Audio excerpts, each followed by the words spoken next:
Sir, Yerragondapalem నియోజకవర్గంలో పేద కుటుంబాలు అధికంగా ఉన్నాయి. గిరిజనులు, ఎస్సీలు అధికంగా ఉన్నటువంటి ఈ ఎర్రగొండపాలెం నియోజకవర్గంలో ట్రూ ఆఫ్ ఛార్జీల పేరు మీద అదనంగా మీరు డిమాండ్లు ఇస్తున్నారని మా దృష్టికి వచ్చింది. వాటిని ఇమీడియట్గా మీరు విత్డ్రా చేసుకోవాలి.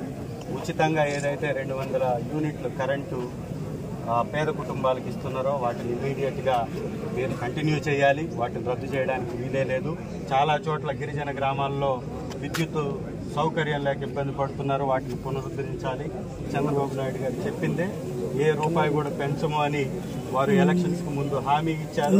వారు చెప్పిన దాన్ని ఇవాళ మేము అడుగుతున్నాం. గత ప్రభుత్వంలో అమలు చేసినటువంటి విధానాలను కొనసాగించాలి. ఎలాంటి ఎక్స్ట్రా ఛార్జెస్ కూడా ఈ ఎర్రగొండపాలెం నియోజకవర్గంలో మీరు వేయడానికి వీల్లేదు. ఒకవేళ అలాగాని వేస్తే ఇక్కడ ధర్నా కార్యక్రమం కూడా చేపడతాం. పెద్ద ఎత్తున వ్యతిరేకిస్తాం. ఉద్యోగస్తులను కూడా అడ్డుకుంటాం. ఎవరైతే ఎక్స్ట్రాగా ఈ యొక్క ఛార్జీల్ని వేస్తున్నారో వాటిని ఇమీడియట్ గా రద్దుపరిచేంత వరకు పోరాటం చేస్తాం. చంద్రబాబు గారు అబద్దాలని మానుకోవాలి. జీవిత కాలం రాజకీయాల్లో ఇదే అబద్దాలను కొనసాగిస్తూ ప్రజల్ని మోసం చేయటం ఆపివేయాలి. చంద్రబాబు గారు ఇచ్చిన మాట మీద నిలబడాలి.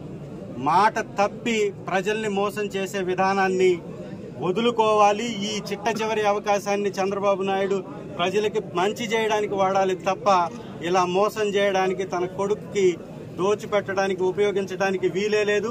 చంద్రబాబు గారి ప్రజా వ్యతిరేక విధానాలు నశించాలి. Thank you.